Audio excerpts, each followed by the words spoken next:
Going on, everybody? Welcome into another edition of Huskers Live. And as you can see here, we have Brian and a special guest in the middle wearing some faux colors there of our Friday opponent in Minnesota. We got Ali Baba in here. Man, what's going on, brother? Appreciate it. Thank Hey, you how's for it joining going? us. Going well. Some people saw you on the Friday show, but if they didn't, do you want to tell people where they can find you and all that?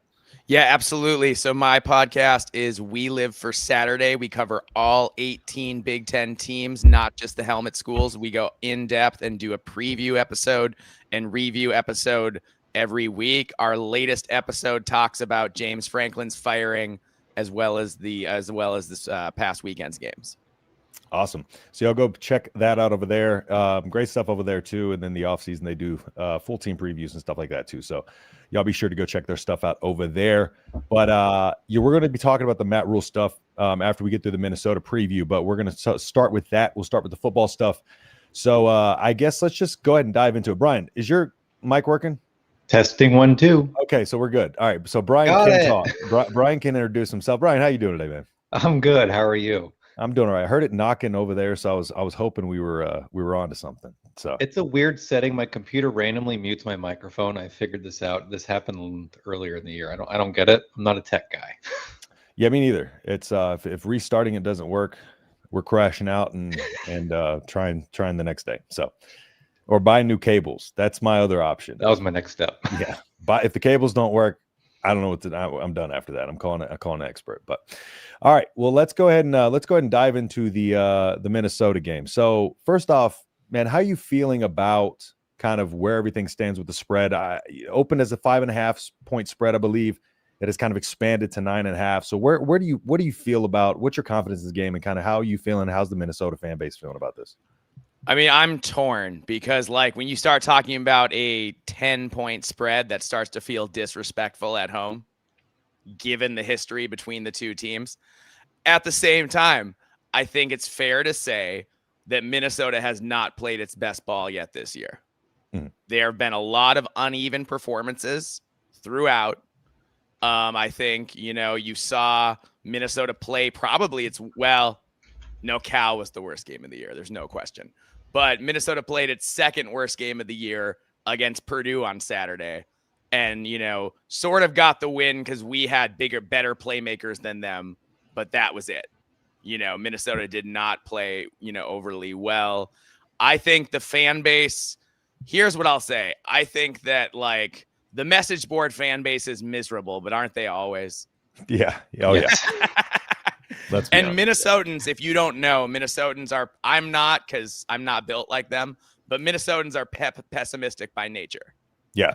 So, I remember, man, 2019, we won 11 games and all year it was like, I don't know. Yeah. I don't know if we're good enough. And I was just like, you guys, these are the salad days. Enjoy it. Yep. So I feel like it's Nebraska fans where they'll try to spin a negative on a lot of things. I mean, well, a lot of our fan base is delusional in the positive sense. Yes. But then when things go wrong, it's like a meltdown. And then when things are going good, it's like, are they good enough? Yeah. It's kind of all over the place, especially mid game. Yeah. So I don't understand. I would say the fans who go to the games are feeling pretty good. Yes. Like, I feel like, we got out. I think if you had asked me before the season, I would have hoped to be 5-1 at this point. But 4-2 is not a total disaster, given the Cal loss was went to the West Coast, had to play a game that kicked off at almost 10 p.m. Central Time. Jeez. Coy Parrish didn't show up at all. Played the worst game of his career, had a punt bounce off him, all kinds of stuff. And so that was a low point. So since then, I think the Gophers have definitely improved. But the issue is that the offensive line is underperforming consistently. Yeah. And particularly run blocking. And so Minnesota has been getting out to these slow starts where both against Rutgers and Purdue, it was like they were asleep the whole first quarter. Mm-hmm. And, they come out and when you know how it is with a negative game script. Once the thing about the run game is that once you get behind by a few scores, you can't focus on the run game anymore. You abandon it. Yep. You have to, because you have to throw the ball because you have to, and luckily Minnesota has Drake Lindsay, who can really, really throw the ball. And that's really exciting because, he's just a freshman. So I feel like the sky's the limit for him. But yeah, the offensive line is the main problem. I think the defensive line, particularly the defensive tackles, have at times been up and down. And they're veteran guys, but at times you're seeing them get caught in the wrong gaps. Mm-hmm. And I'm just kind of like, why? Yeah. And I think, first year defensive coordinator Danny Collins, I think, is still figuring it out. And he might need to simplify a little bit and just be like, just let the guys go play and not worry as much about being in the exact right look every single time. Right. Mm-hmm. I think you saw that with Minnesota's run defense against Purdue. You saw guys playing slow. Yeah. I think one of the biggest, looking at the offensive side of the ball, just a question about that, because it is part of the uncomfortable, because this goes into my first question I was going to ask, is part of the uncomfortableness with this Minnesota team maybe the fact that it is foreign with them not running the ball as much? It's kind of a different style of offense. And how comfortable we did that last year, though, with Fleck. But just in general, I think overall, like the general Minnesota is like, kind of pound the rock. Yes. Do you think, and is Fleck fully comfortable with the passing, first kind of system? Fleck is fully comfortable with the passing, but he's upset when he can't run the ball. Okay. Because that's how he controls time of possession and shortens the game and keeps his defense off the field. PJ Fleck, one of the reasons why PJ Fleck often has really good defenses is because he usually doesn't make them play that many snaps. Yeah. Because he likes to win the time of possession and get more plays in than the other team. Mm-hmm. Now, that hasn't really worked out as well this year. I honestly think that the issue is that for whatever reason, Minnesota missed on a couple consecutive offensive line classes. And then they supplemented through the portal, hit and miss. We're paying we've got one guy, Khalid Tafai, who was supposed to be our starting tackle, who apparently can't get in good enough shape to play. Jeez, we're halfway through the season and he's not in. So I don't know if it seems like an eating problem. That's crazy. It's frustrating. Yeah. So I feel like every guy is playing about one spot out of position, maybe. Okay. And, I like our young guys and I like our recruits, both like the guys who are committed for next year and also the guys who are committed for the year after or going to be committed for the year after kind of thing. Mm-hmm. So I think it's a blip on the radar because Brian Callahan has had a very good tenure as our offensive line coach. Yeah. He's been with PJ going back to Western Michigan. Other than really last year and this year, it's been really successful. But this year, they haven't been able to figure it out yet. And it's really a shame because Darius Taylor is one of the best running backs in the Big Ten. And right now, they're kind of having to throw him the ball to get him his yards. Yeah. Yep. And I guess, Brian, go ahead. I'll let you take the next question. Well, I'm glad you're talking about the offensive line. I was curious, in your opinion, kind of what do you think is causing the issues? Because I saw against Purdue, I believe they had 30 rushing yards. The running back, I forget his name. What was his name again? The guy you mentioned. For them. Oh. Or for us, Darius Taylor. Yeah, Darius Taylor. Thank you. I saw he was averaging like 2 yards per carry the last couple of games. What do you think on the offensive line? Can they change even to have success? Because we know Nebraska struggled against the run. Yeah, I mean, that's something that Minnesota has to figure out a way to exploit because Nebraska has had issues that way. That said, we were just unable to run against Purdue. And again, I would say it's the two things I mentioned before. It's the negative game scripts where we have to get out of the running game too soon. And just frankly, the fact that this is maybe not the most talented offensive line PJ Fleck's ever had. So that doesn't mean they can't be effective. I think at times they have been. Mm-hmm. But I don't think this isn't 2021. We had Mo Ibrahim go down and we still ran over everybody in the Big Ten. Like it was no big deal. And, with running backs who frankly, one of them wasn't that good, I won't say his name because I'm not trying to be a jerk, but and then we had Bucky Irving, who was very good. Very good. That was a whole still very good.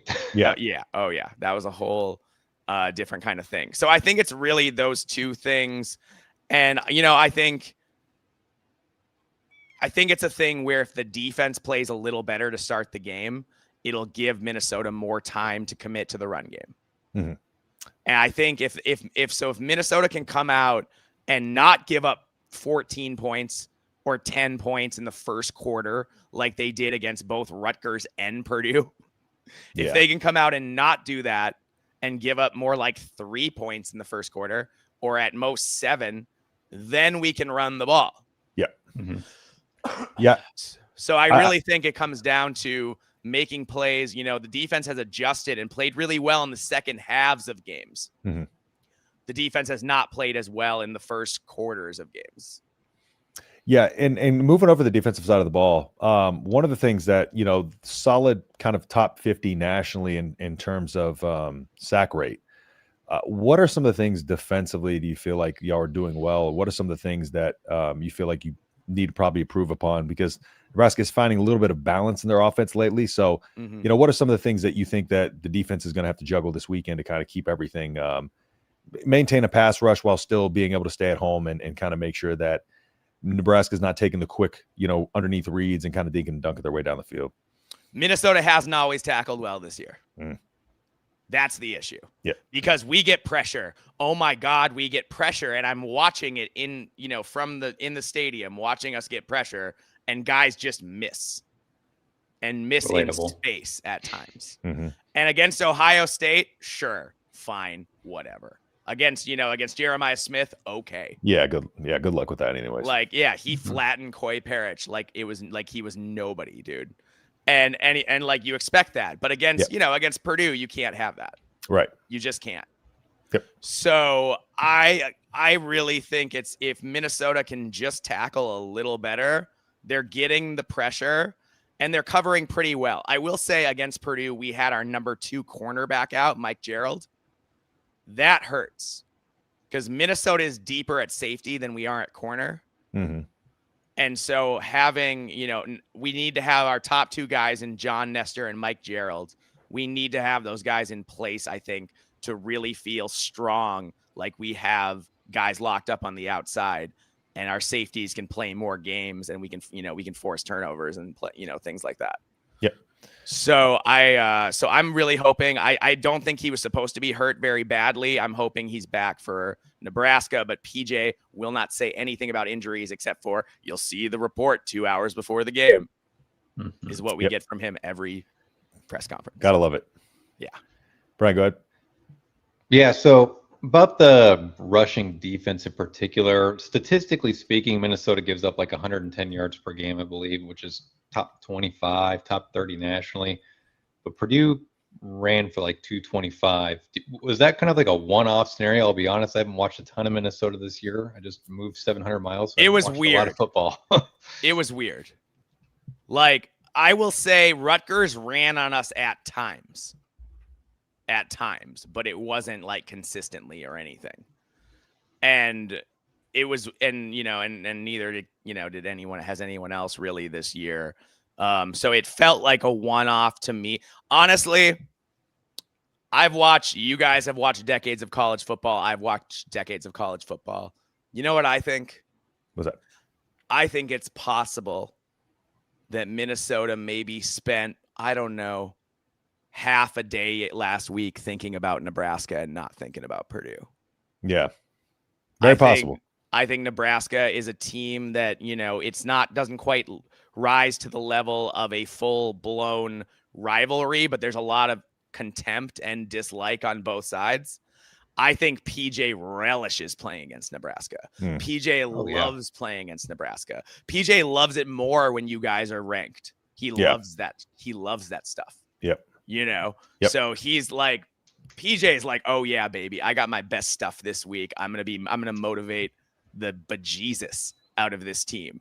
So I do think we got caught a little bit flat-footed against Purdue, maybe looking ahead. I think that's possible. 100%.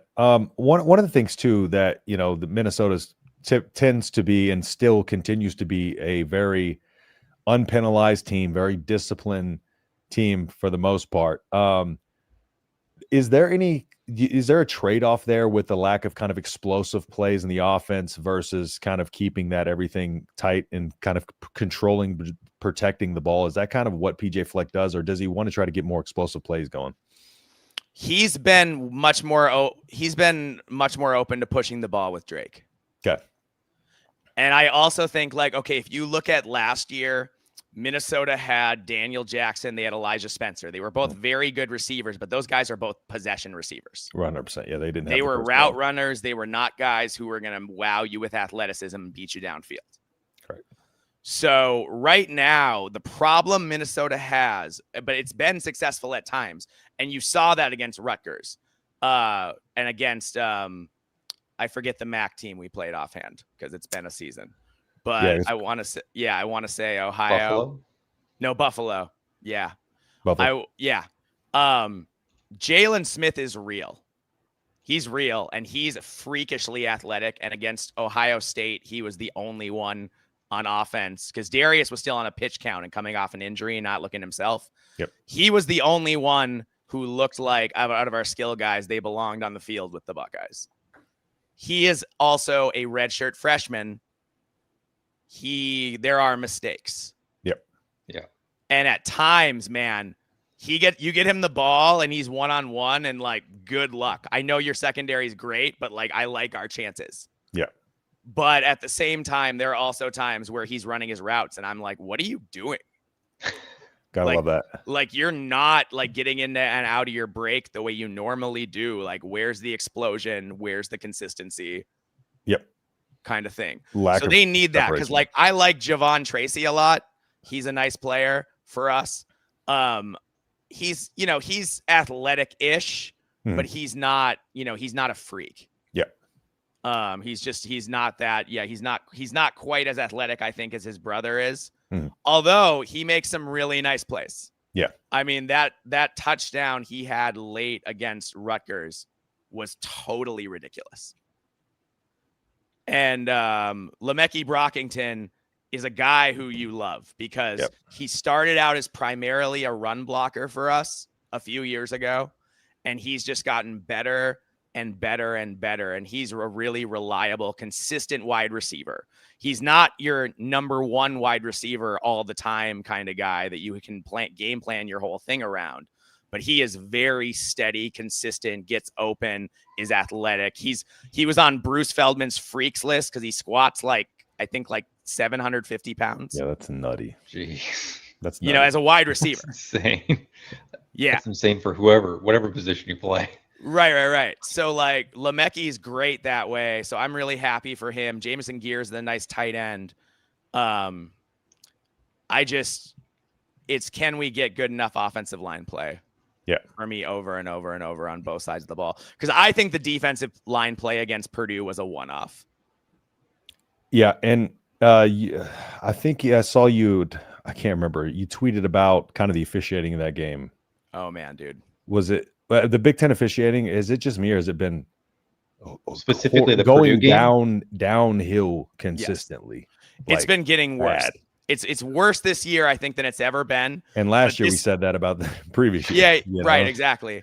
And this was the first game I've complained about all year. Mm-hmm. Like straight up. I was there and after the win. So that's why I asked, because when you complain about it after a win, there's probably some kind of credence to that complaint. It's different when it's after a loss. I had a buddy there who's not a diehard Minnesota fan, and he was outraged on my behalf. Yeah. Even though he's like a very casual, like he cheers for the Gophers, but he doesn't really like, he's more of an agnostic college football fan who just likes different teams, different times. Man, I don't understand that either, but like that's his vibe. Is what it is. And he was like, I can't believe what's going on right now. Dude, we were booing throughout the game. And Purdue was just like, we can't cover your wide receivers. So we're going to clutch and grab. And at times tackle guys in the open field and just no flag after no flag after no flag. And it's like, it was clearly a strategy. The coaches told them to do it. And they were like, we're going to dare the Big Ten officials to call it. And I bet they most of the time they won't. And they didn't. Until like we got a couple calls in the second half. Yep. But like up until then, and dude, I honestly think if we hadn't been booing throughout the game, we wouldn't have even gotten those. That's crazy. Yeah, and it's it's wild to think that. Do you play Purdue this year? Because get ready for that. No. Last year we played them. They had 8 DPIs called. Yes, they were. Okay. Oh yeah, so it was. You get it. That's crazy. what they do. Yes, 100%. When I tuned into the Minnesota Purdue game, it was later on in the game, and the first clip I saw, it was like a go route to a Minnesota at the ball, and the Purdue DB literally tackled the Minnesota receiver, and the announcer was like, "How is this not a penalty?" He's literally tackling him, and I was like, "This is bizarre." And it went on all game. It was bad. So like I normally don't say anything because mostly bad calls even out, right? Yeah. But like this was clearly a Purdue strategy, and the fact that we were in a negative game script means it hurt us more than it hurt them. Mm-hmm. Yep, 100%. Luckily, y'all ended up pulling that one out. So yeah, I mean, ultimately we have better athletes than they do, but we did not play well. The problem is that the officiating's got to get figured out because it has been god awful. It has been god awful and just getting worse. It hurts the integrity of the game. It does. Yeah, and it's just you wait for that one moment where the game's going to be decided on that call, and hope to God that doesn't happen. It happened in Nebraska last year against USC. Clear DPI in the end zone that they didn't call. The guy was tackling. Took him down, Jamal Banks. Yeah. Yep. Don't even get me started on the phantom offside on the onside kick we recovered against Michigan. I remember. Oh my gosh, that was absolutely the Big Ten insane. Apologized. The Big Ten apologized, and I was like, "Cool. Do we get the ball at the 38 again? Apology with a chance almost to go makes in it and win." worse. It almost makes it worse. Let's run it back. I was give us the ball 1st and 10 from their 38 where we recovered it, and then let's go from there. You'd almost rather not have the apology. Just throw dirt on it. Just say we were right in our decision, and it almost makes you feel a little bit better, so you can continue to pile on. It's like, don't apologize. No. So the Big Ten officiating, I agree. It has to get more consistent. Frankly, these guys, this should be a full year job for everybody. Yeah, I've said that forever. Isn't that the way it is in the NFL? In the NFL, they're pretty exploited too. I'm not sure if they're fully contract. But I know during spring and fall camp, the teams have these officials in to help. Yes. Mm-hmm. So at that point, it is a full-time job for them almost year round, but yet they're not paid for it. They're not getting extra training. I don't think. Now that we're in the billions of dollars of revenue, the refs need to be full-time and they need to get extra training, and then we need to make sure and have them be able to work out and all that kind of stuff, and make sure they get their eyes checked regularly and everything to make seriously, if they need contacts, they got to wear contacts. I'm with you. You have to have 2020 vision. Yeah, it's like I'm not saying that you got to wear contacts if you don't, we need pilot prerequisites there. One question I did want to ask, because this stat stood out, and potentially the negative game script could be a reason for this, but the third down conversion percentage and allowing third down conversions, what has kind of been, do you think, the Achilles heel of allowing, it seems like they're giving up a higher percentage than they're converting. Is that due to the negative game script maybe being in third and longs in a lot of situations? Yeah, for sure. And obvious pass downs. Yep. It's absolutely that. And it's just, being back and saying, hey, Drake, you got to throw it 45 times for us to win. And that's, what happened against both Rutgers and Purdue. So I put a lot of it on that. And if Minnesota could start, if they could play as well in the first half as they play in the fourth quarter consistently, we could be fine. Yep. Well, we got about 5 minutes till we hit our 30-minute mark here. So I guess we can go round table predictions here, and I'll let you, Brian, I'll let you go first, and then we'll go right to left. Okay. 27-24 Nebraska. Okay. Give us some more details there. I just think Nebraska, I think they found something last week with their ability to run the ball. Actually, the last 2 weeks, their running backs are averaging over 6 yards a carry. Granted, I know Minnesota has a fairly good rush defense. I think Emmett Johnson, obviously being from there and never being recruited by Minnesota, he comes with a little extra effort, a little bit extra 1-2 behind that. I also think with the Rhule to Penn State murmurs that are going on right now, that they're going to want to come out and kind of make a statement. Obviously, the surrender whites are coming out. And the last time Nebraska won in all whites was at Minnesota. Interesting. Yeah, what year was that? It's a great question. That I is a good believe probably a long Harold time ago. Newby was the running back. So There's that a had reason to we have call them been- the surrender whites, so it's probably been a while. Harold They're Newby was not the a, running they're back. So not a that's Bo lucky Pelini. uniform. Sure. Yeah, That would have been Bo Pelini when we Bo actually had like Pelini, 9 okay. seasons. That's Yeah. why they're called the surrender whites, and that's why we're deathly afraid of wearing them. Yeah, Yep. you know what bothered me is that Tommy Armstrong was mid as all get out, except for against us. He was always just locked in. And Oregon, I don't know why. he kind of went crazy against Oregon in that one game. But yeah, yeah. but no, against us, Tommy Armstrong was just the man. He was a Heisman winner. It really felt like it, and it was frustrating. And it was, that now I just had a bad dream about Kenny Bell. I right will now. when we win. Oh, I love all right. Kenny. Yeah. Kenny Bell. So you want me? I'm gonna cop out because I'm gonna save my prediction tomorrow for my show. Gotcha. Here's what I'll say. Yep. I'll say that in a lot of ways, this game sets up really well for Minnesota.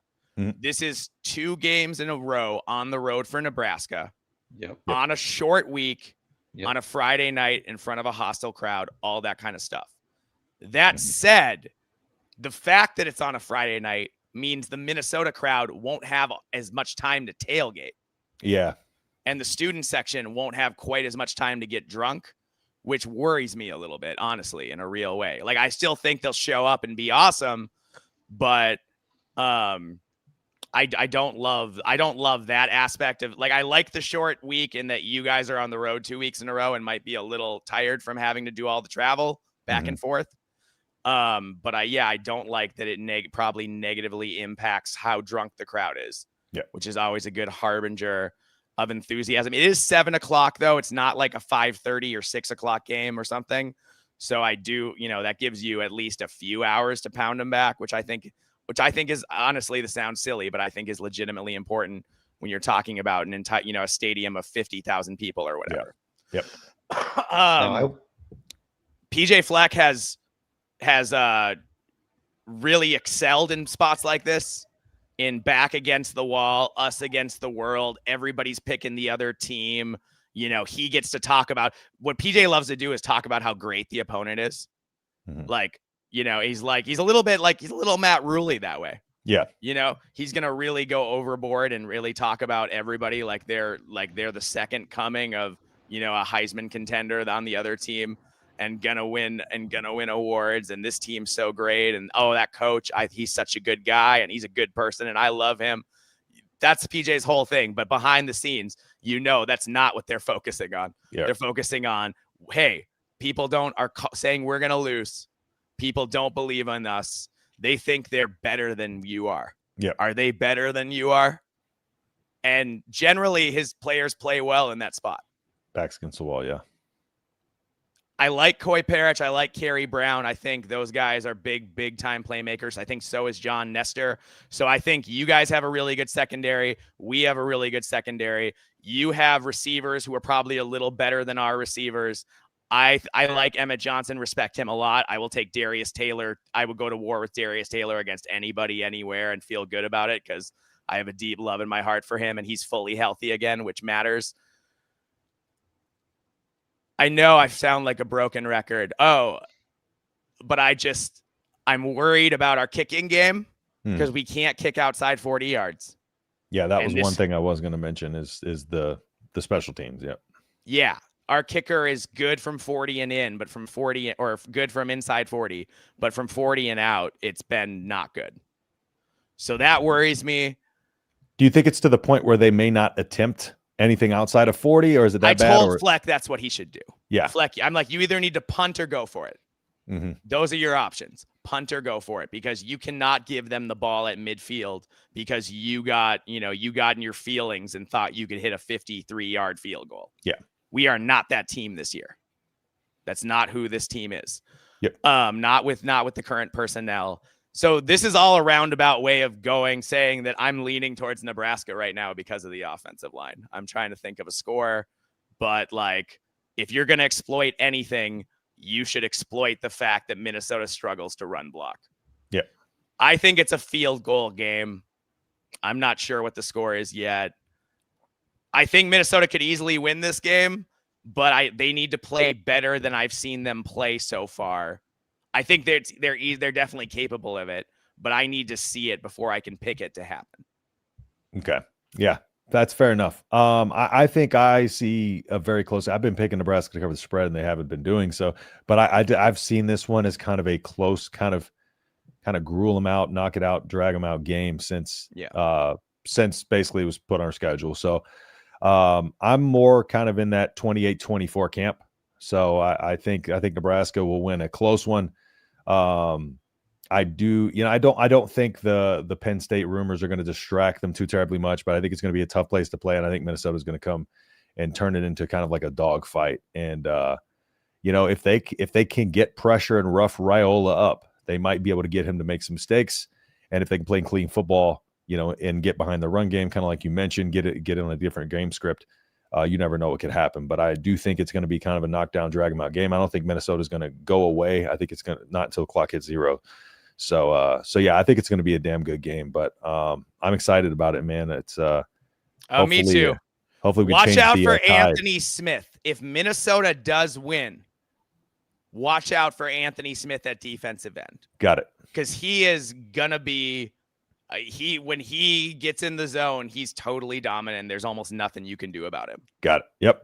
So if he gets into that zone, and he does from time to time, like I'm going to feel I might change my pick at that point. Got it. All right, man. Well, hey, again, thank you so much for coming on. And one last time, do you want to tell the people who weren't here at the beginning where they can find you? Yeah, absolutely. It is We Live for Saturday on YouTube. On Twitter, I am Alibaba26. That's AHLIBOBWA 26. But yeah, We Live for Saturday. We cover all the Big Ten teams. Definitely check us out. Like I said, we do a preview and review every week.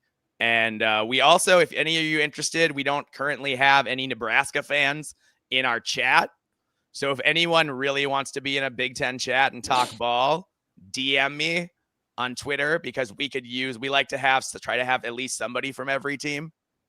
So we could use a Nebraska fan there. So check out my podcast. And while you're at it, if you want to talk ball, hit me up. Yep. So y'all be sure to go check it out. If you have me on X, I have his Twitter account linked in the tweet for the show. So y'all go check it out there. But yeah, man, thank you again so much for coming on. And we'll talk a little bit during the game Friday. All right. Sounds great. All right, man. Thanks again. Have a good one. Thank you. Later. All right. Well, good little preview there. It was nice to kind of get some expert opinion on Minnesota, get a little idea of what they're bringing. And is it time? He knows a lot about Minnesota, which I appreciate. Oh, yeah.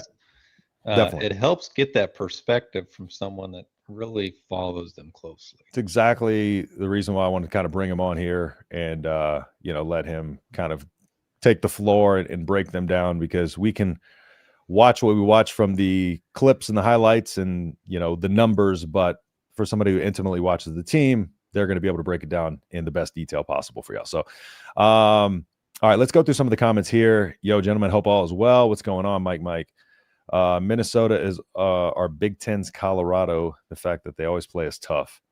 Yeah. What's up, fellas? Do you think Matt Rhule to Penn State will be a distraction this Friday? I don't answer that. I don't. But we are going to talk about that subject here.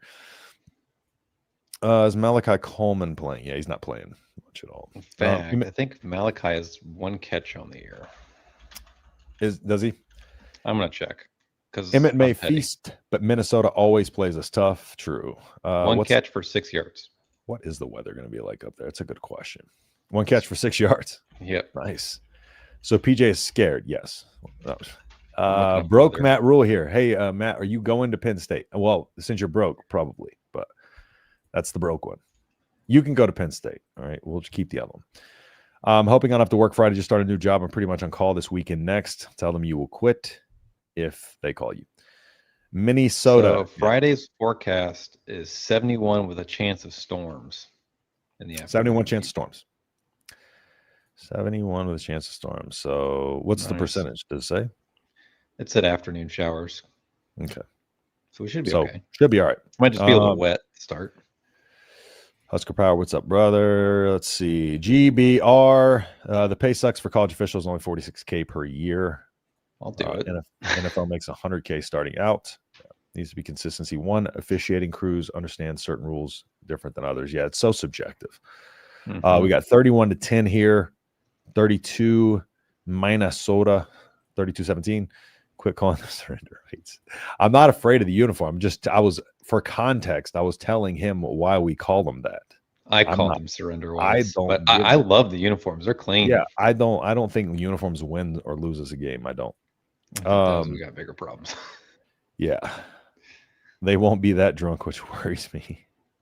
How did Minnesota get 2 back-to-back night games? What's a Friday? So there's not a whole lot of games to choose from there. Yep. Let's see. The Nebraska Ohio State game last year is probably the worst officiated I've seen. Yeah, that was bad. We lost on that. On that, yeah. What's Minnesota's record? 4-2.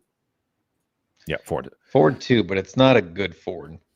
They got their asses beat by Ohio State and lost to Cal.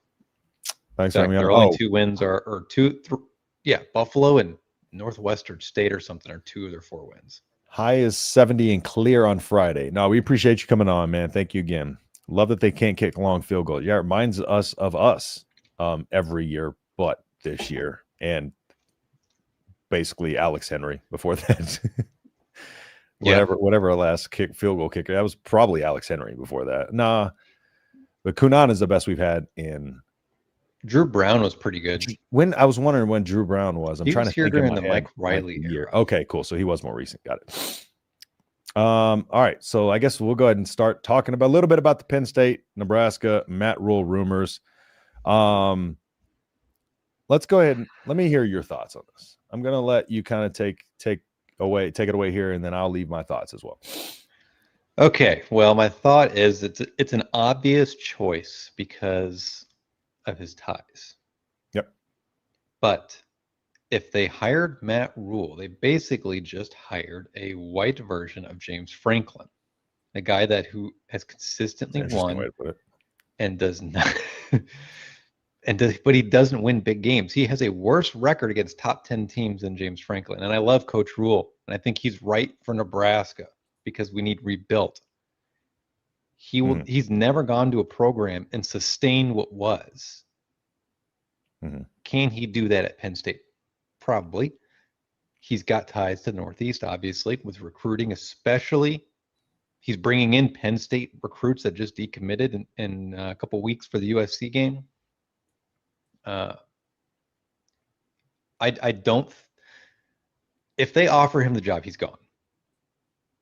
It's whether or not they offer him the job, because I think a lot of this you have to be able to sell this to your fan base, and at least on X or I saw or heard, I guess, their message boards are not fond of Matt Rhule. In fact, I work with somebody who is a Penn State fan, and he does not want Matt Rhule because he can't win the big games. You're trying to elevate your program to go from 10, 11, 12 wins like they've been doing to a consistent,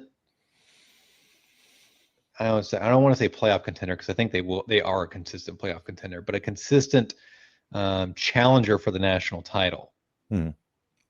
Can Coach Rhule do that for you at Penn State? He's never proven he can anywhere else. But why I think he would take the job if offered, he doesn't ever stay at a job too long. 4 years is his max.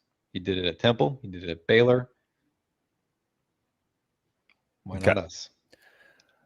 Let me kind of play a little devil's advocate here. I tweeted whenever James Franklin was fired and everybody was freaking out, Matt Rhule's not leaving. And everybody's like, how do you know this? What do you know that I don't know? Listen, never claimed to be an inside source guy. Matt Rhule knows what Matt Rhule's thinking. I do not. I am just basically kind of giving my opinion based on what Matt Rhule has set up until this point and the direction that I think Penn State is going to go, right? But also with stuff with Matt Rhule, right? We talk about the things that correlate, like, so he went to, it's his alma mater. Like, we know those things. Now, talking about today, they came out, Penn State said Marcus Freeman was going to be an option. And one of the things that I did think Penn State might do is try to go for a younger, potentially younger name who has a little bit more big game experience. Now, One thing that people talk about when it comes to Matt Rhule, and I know we talk about the family aspect for him a lot, and we talked about, everybody kind of knows what he talked about with his wife and kids, how he thought about where he wanted to build and where he wanted to be for a long time, citing that his wife was going to start a business and, put his kids in school there. Like he wants to build around the community and stuff like that. And whenever he was kind of signed on in December of 2022, he said he's at a point in his life where he's done some cool things. He likes what he's done. His family's comfortable, and he's only coaching college football because he loves the age group and want to feel like he's doing something in their lives. And then talking about the Penn State speculation more recently, this Monday, he talks about like his wife deciding where they live, and he's still talking about that family aspects, wanted to be a great college football coach. I did like his answer. Like, I do like his answer. I think that was the smart way to answer it. It really kind of didn't leave a lot for interpretation. It's just more so like, oh, everybody's just kind of subjectively saying, oh, it sounds like he's leaving because he dismissed it, but like had he said anything, then they would have ran with that too. So it was one of those things where no matter, that's why I tweeted what I did, where it's like the he's gone people are the scumbags of that app, because no matter what he was going to say, they were going to be like, he's leaving, because he didn't give them what they wanted. They're automatic like, oh, well, he's definitely gone because he didn't tell us what we wanted to hear. But when talking about, previously, when he was with, Temple, and if you talk about Pat Kraft being his best friend, but he worked with Kraft, he was part of Kraft getting the athletic director job at Temple, and he signed an extension with Temple under Kraft in Pennsylvania, which is 3 hours roughly away from State College, which is where he grew up and played college football. They already and Pat Kraft, when Matt Rhule left Temple, he said, it's what's best for him and his family. I wanted him to do what's best for his family. So we're talking about an instance where, yeah, Pat Kraft was still his best friend there. He had already signed an extension with Pat Kraft and still left at the opportunity to leave that region, go to Baylor, and build something there, right? Mm-hmm. Now, my thing on the other side of this too is when we talk about that, Pat Kraft needs to go big here, and they talked about potentially making a flashy splash hire. The problem lies is, what's the upside for Matt Rhule at Nebraska versus Penn State? Okay, in Nebraska too, we got I'm not talking about the money and all that in the facilities. Penn State has great facilities. Nebraska has all that too. One thing to note, Matt Rhule does have a lot of power in Nebraska already, right? In the athletic department as a whole. Like he has a lot of more control, power than the governor. A lot of control and a lot of power. Will the powers that be, I know the athletic director, will everybody on board, the donors and all that, give Matt Rhule that same power if he was to come over to Penn State? Because is everybody in, it doesn't matter what Kraft thinks, if not everybody in that athletic department is on board with it. We've seen that happen in Nebraska. When not everybody in the athletic department is on board with it, when the donors are not on board with stuff's not going to happen. I don't care what your athletic director thinks. Mm-hmm. So do they feel like that's in the best interest of the team? And it's not just his decision, it's everybody around their's decision, right? Because they're the ones that are going to have to pony up the money. Additionally, the risk reward, if he goes there, think about the family aspect of this. There's high expectations at Penn State. It is clearly they just fired a coach that was in the semifinals. Win now or bust. Does Rhule think that risk is worth his family moving? Let's say he doesn't win a national championship in year 2, year 3, or he can't get over that hump. Is that risk worth him willing to take, leaving what he's built here or started to build here and has confidence in, to potentially go up there and, let's say worst case scenario, because he's not going to be able to hold on to him if everybody wants him out of there. If he doesn't go over there to succeed, I don't care if his best friend's the athletic director or not, he's not going to be able to hold him there. There's a lot of risk that goes with that. And I feel like the upside at Nebraska is just as high, if not higher, because you're bringing Nebraska back versus kind of having Penn State already kind of at the top and trying to bring them over the hump, if that makes sense. And so I think looking at this big picture, if I just kind of had to put everything together in my thought process, just put it all together here, like these are the reasons why, like I said, in my opinion, I don't think he's leaving. he's never mentioned Penn State as his dream job. He's actually said Temple was his dream job at one point. Never once mentioned Penn State as his dream job in terms of where he wanted to coach. He talks about how he loves the area, he's from there and family and all that, and he's a fan of it, grew up a fan of it and all that. That doesn't necessarily mean he's going to leave. There's a lot of things that have to line up besides this and just the surface level A and B. There's a lot of stuff that has to line up. And more often than not, look at Tony White. Tony White was a home run hire to UCLA. Remember? Everybody was talking about Tony White for sure going to his alma mater, UCLA. No, they didn't hire him. No, he didn't. Exactly. Okay. So all the stuff, and so I'm just asking people to think a little bit more, a little deeper here, and not just look at, okay, surface level, here's A, here's B, connect those two dots, and that's it. Oh my God, he's leaving, because that becomes a distraction to him. Then everything else starts to become like us talking about it constantly throughout the season will become distraction. All of that will lead to this distraction. And my thing is this too. I have a question here. Because Rhule talks everywhere Rhule has been, when he left Temple, he had got Temple where he needed him. When he left Baylor, he had got them where they needed him. Does he have Nebraska where is this a finished goal yet? No, it's not. No, it's not. Is it going to be this year? Probably not. Hell, not even next year. Exactly. So he wanted to come here and build this and finish what he's built. And he hasn't, those two places he has completed what he built. The Panthers, he didn't get an opportunity to. He had a 5 to 7 year plan there, and they gave him 2 years and ousted him.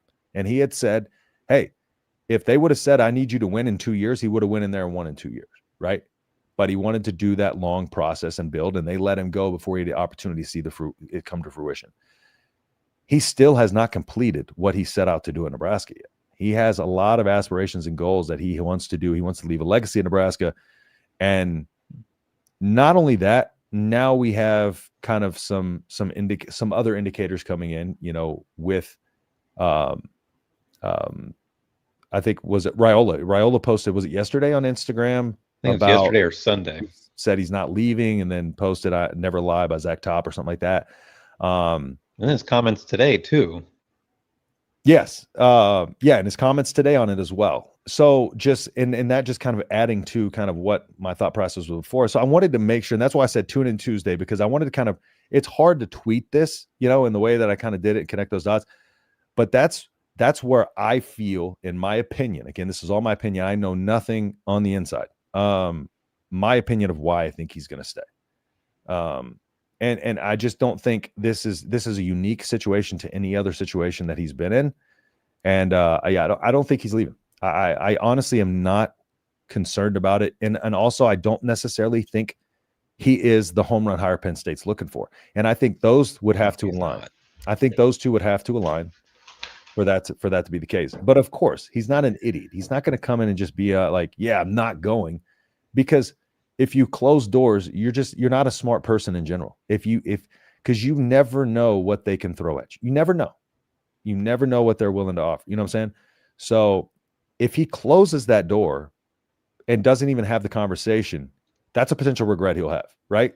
So I have no problem with him even, like, if they bring him in to talk about a plan, like, even then I'm not panicking. It's one of those things that they're going to do their due diligence. They're going to go through that process. But how many times do coaching hires go the way that the betting odds and everybody expects them to go? Even when we think everything is lined up perfectly, how often do they go that way? Not very often. I'm trying to think back to when we hired Rhule. I believe he was the odds-on favorite initially, outside of like Luke Fickell. By the way, this has nothing to do with what he said. If you listen to what I said, it never was because he said he's not leaving. Not once did I mention Matt Rhule said he's not leaving. This is why I think he's not leaving. Not once. Continue. Sorry. Oh yeah. That's awesome. Oh yeah. When Nebraska was hiring Rhule, I think he was the odds-on favorite from the jump, but that was like an oddity. And I think Luke Fickell was a favorite early. Yes. But like even like the regrettably, initial report, I had him as one of my top picks. Fickell. Oh, Rhule was my number one from the jump. Rhule wasn't mine. Oh, really? Fickell was. I'll admit when I'm wrong. All right. and Fickle was my top choice. I really loved Fickle, man. Oh, I liked him too. I didn't think you could go wrong. In fact, I mean, we'll take it back a little bit. We're digressing a little bit, but Nebraska almost didn't get Rhule. Yeah, and they had pivoted to Luke Fickle. Like immediately, they were ready to send him a contract, and then Carolina and Nebraska and Rhule's agency kind of fixed the numbers because Carolina wasn't willing to pay as much or something like that. The last minute, and that's when he had that Black Friday announcement. Right before kickoff, I believe, or right at the end of the game of the Iowa game that year. But I want to take it back to, I said if Penn State offers Rhule, I think he takes it. But here's the problem. I don't think they're going to offer Coach Rhule. My opinion is if they offer, he takes it. What I think is going to happen is, like you said, and the reports have come out, they're going to swing big. Thinking Marcus Freeman, thinking Mike Elko at Texas A&M. I'm thinking potentially Manny Diaz over at, where is he at, Duke right now? And in the NIL era, you have a duty to make sure your donors are happy. Yes. And your fan base is happy, even more so than in previous years. And their donors are probably the ones that were like, we need to get over this hump. All right. We lost in overtime to Oregon. We lost another game. We're losing we lost Northwestern. We're done. Yep. And then they turn around and go hire a coach who has the same issue with, let's just be honest here. Coach Rhule is not good in ranked games. He's not good against top ranked teams in terms of a winning record. So it makes no sense for them to fire Franklin and then bring in a guy with the same problem. Yeah. Also, and Manny Diaz, I don't think he's going to leave. Manny Diaz, for what it's worth, for those that don't know, Manny Diaz was a former defensive coordinator at Penn State. For those that don't know that too, and he was phenomenal by all accounts. But also, why I think Rhule won't leave is you never mix friendship and business. Okay, so if 2, 3, 4 years down the road, Kraft is in a position where he's being forced to fire Rhule, who is admittedly his best friend, or you're going to get fired if you don't, and then you're both going to be fired. Is Kraft going to do that? Yes or no? Probably not. Yep. You know what I mean? You're going to fire your best friend and lose your friendship potentially. It's a high risk thing. Plus, Coach Rhule just moved his parents from Carolina to Nebraska. His wife Julie opened her business earlier this year, last year. His son is enrolled in college. His daughters love Nebraska volleyball. They love the players on the volleyball team. They love Coach DBK. There is a lot of roots they've started to kind of plant and then spread within Nebraska.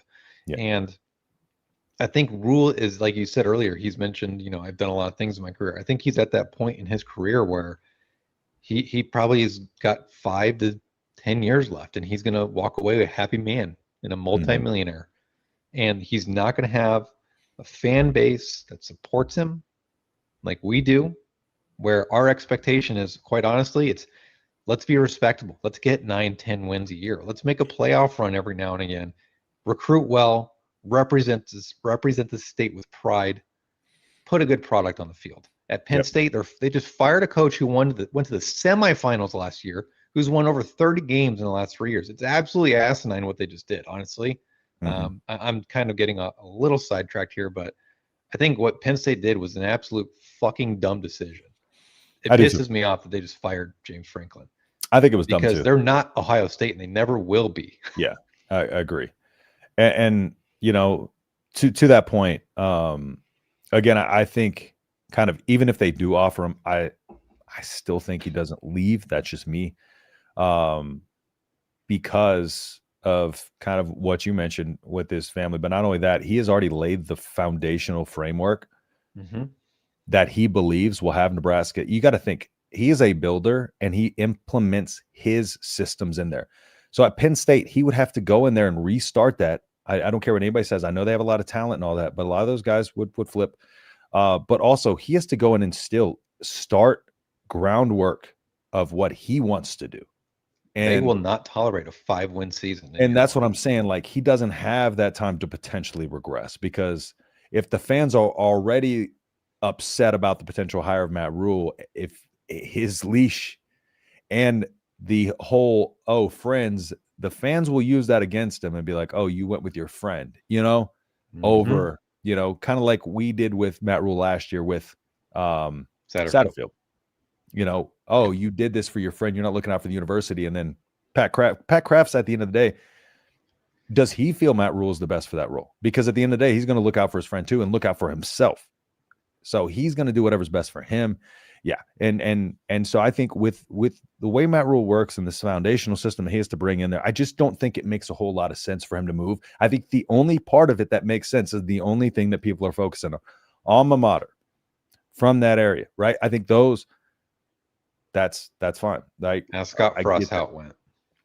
Yeah, exactly. My dad and I were talking about this. Was the pull for Scott to come home obviously was tough. Mm-hmm. And I know I'm sidetracking again here, but Scott had a pretty damn good legacy at Nebraska. National championship winning quarterback, great career, and his whole legacy, not whole, but generally, his legacy is ruined. Yeah. Because of his failure as a head coach. Now, Coach Rhule was not a great player by any stretch of the imagination at Penn State, but he's already kind of built this little legacy of an alumni who's went on to achieve great things. What if he comes home and bombs? Mm-hmm. Yep. Then you can never go back home. And that's always in the back. That's always got to be in the back of his mind. So I really think at this point, more so than I think hadn't he not been in Nebraska and had he been at Carolina, yeah, he'd probably go to Penn State. But I just think the situation he's in right now is too secure and stable for his family to up and leave and potentially take that risk. And I just had think a hand in picking Troy Danon as the AD. And and another thing too, it's really, really hard to restart in the modern NIL era because he's already got kind of the boosters, the donors, and kind of already started to build up the way he wants to, the NIL, and kind of get all the and another thing too, would he leave Nebraska to go to another Big Ten school? Like, you know what I'm saying? You're like that's every time you come here. That's another angle. You know what I'm saying? So if anything, I took his comments as a call to the boosters when he said, like, we need to have a $30 to $40 million roster, basically saying we don't have a $30 to $40 million roster.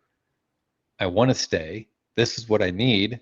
Speaking publicly, but to the boosters directly. Yeah. You need to get me more money. And I know that those conversations are happening right now behind the scenes. And that's why he's leveraging it. Yep. Because he's going to leverage this for as much money, not necessarily for his pocket, but to get him success, to put into players' pockets, to put in the university, the athletic department's pockets, that type of thing. He's already paid handsomely. I mean, he'll make $12 million starting in what, 2028? Yeah, they'll do what they have. They'll pay him what they have to keep him. Trust me. So, in my opinion, I think Rhule is staying for those reasons. Hopefully, my reasons are good enough for y'all and make sense. But that's just what the thought that went through my head after a few hours after that happened. I was just like, I don't foresee him leaving. So, hopefully, I'm able to help some people mentally. I know a few people are just going to crash out, anyways. But also, like, when's the last game of the year? Like November 27th or something? Yeah. You ain't going to hear really much until then. No. It's just going to be, sources say this, sources say that. And betting odds. And betting odds are just, their whole goal is to make money. Their whole goal is to get you to lay money on. They're trying to take your money, bro. They're not trying to tell you who is the best, and all that. And those odds change so much. I want you to go look at the top 10 odds when Nebraska's vacancy opened up and see how that worked out. I'm sure Urban Meyer was up there. Yeah. Oh yeah, he was a conversation. So, but all right. Anything else, Brian? No, I think we're good. All right. Well, everybody, thank you again for tuning in. The show will be the post game will be Friday, so we want to have a call-in show on Friday this week. Do the actual game being on Friday. So, with that being said, we'll see you all in the post game. We go final as soon as the clock hits 0. Come and join us. Hopefully, celebrating a 6-1 record. Bowl eligibility And climbing up in the rankings a little bit more. But I'll be on Generation Red in about an hour. So I'll see y'all over there. If y'all want to tune in to Generation Red podcast on YouTube, go check that out. And with that being said, we will see y'all in the next video. Peace.